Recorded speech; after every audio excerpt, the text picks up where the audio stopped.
Doncs una vegada tinguem ja tots els reptes validats, nosaltres podem crear ja la sessió. En aquest cas anirem a aquest botó d'aquí a crear. De forma similar al crear repte, tindrem un formulari numerat que nosaltres haurem d'emplenar les dades.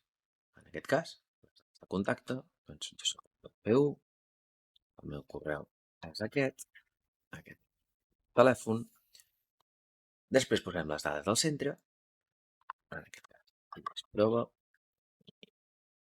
codi postal, l'objectiu de la sessió, si és educatiu, si és per a ESO, batxillerat, universitat o cicles, exhibició o altres. En aquest cas està pensat per l'ESO. El responsable torna a ser jo i seleccionarem el mapa. En aquest cas agafaré el mapa que ja està creat. Finalment ens toca configurar els vídeos de la sessió, on nosaltres voldrem que hi hagi un vídeo inicial i vull que tots siguin els per defecte del Tycoon. Si volgués, podria editar-los. Una vegada tota la informació entrada sigui correcta, anirem a la següent pàgina.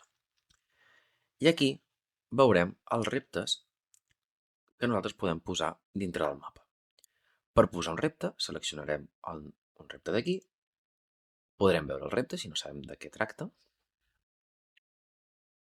i seleccionant-lo el podem col·locar sobre el mapa. Veurem que se'ns posa una fletxa i nosaltres on li donem clic ens posarà el pin. Si ens equivoquéssim, podríem seleccionar-lo i eliminar-lo. En aquest cas, jo vull col·locar aquests reptes per tot el mapa.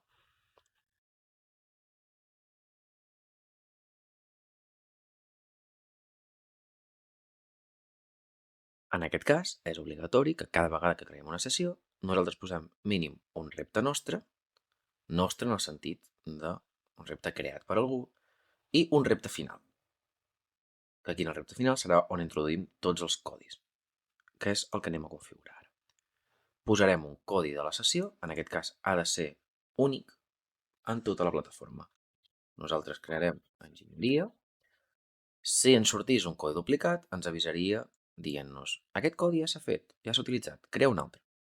En aquest cas el codi és només una cosa identificativa. I anirem a la configuració dels reptes.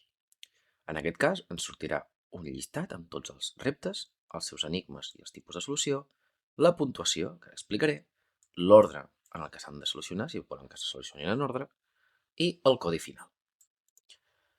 En aquest cas, el codi final és el que, quan acabar un repte, ens donaran aquest codi, nosaltres, els alumnes, els hauran d'apuntar i després en el repte final hauran d'introduir tots els codis de tots els reptes. Això es fa perquè hagin de completar-los tots. Llavors, una cosa molt important és el tema de la puntuació. I això ens afectarà molt després amb les correccions dels nostres alumnes. Aquí podem atribuir-li a cada enigma una puntuació i després podrem fer que restin. En aquest cas, nosaltres si li posem 10 punts, aquest tipus test, al ser completat correctament, s'emportarà 10 punts. I si els acaba els intents o el temps, els hi donarà 0. Però nosaltres també podem activar uns descomptes que facin que la seva puntuació disminueixi a cada intent o a cada segon. Si l'activem, podem anar-la a configurar i veurem informació del nostre repte i els diferents descomptes. En aquest cas, té un pes de 10 punts, té un temps màxim infinit, que això ho hem configurat al repte, i té uns intents màxims. En aquest cas, tenim dos tipus de descompte, el descompte per temps i el descompte per intents. El descompte per temps tenim l'opció de desactivat, el per percentatge del temps, que en aquest cas fa un promig. Per exemple, si el nostre repte pesés 60 punts i nosaltres vam posar un temps màxim d'un segon, doncs seria un punt per segon. Després també podem restar per punts per unitat de temps. En aquest cas, si el seleccionem, podem modificar el nombre i fer que cada 0,3 es resti 0,3 punts per cada segon o per cada minut o el que vulguem configurar. En aquest cas el desactivaré. I llavors tenim el descompte per intents.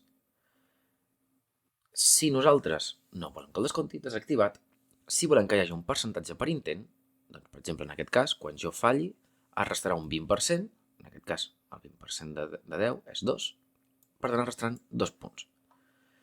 Si vull que restin X punts per intent, per exemple, vull que restin 3 punts per intent, fallat. I després puc dividir el pes entre els intents màxims. En aquest cas, si hi ha dos intents, doncs 10 dividit entre 2 són 5 punts. En aquest cas, seleccionaré aquesta. Una vegada seleccionem, apretarem el botó de desar i se'ns quedarà guardada. Llavors podem fer la mateixa configuració per tots els altres. Doncs anem a introduir uns quants punts per cada enigma. En aquest cas, li posaré aquests puntatges, aquests són els més difícils, els hi posaré més pes, aquest 15 i aquest 25. Ret. I en aquest cas, ja amb tot configurat, podríem activar els descomptes i ens sortiria un total. En aquest cas, el 10 per nosaltres serà la suma de 300 punts i hi haurà un promigi entre 0 i 300. Una vegada tinguem tot configurat, podrem donar-li el botó de següent i ens portarà a la vista prèvia de la sessió.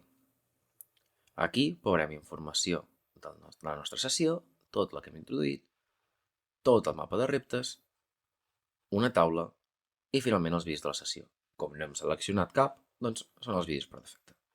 Una vegada estem segurs que tot està ben configurat, si no podem tornar enrere a totes les pàgines.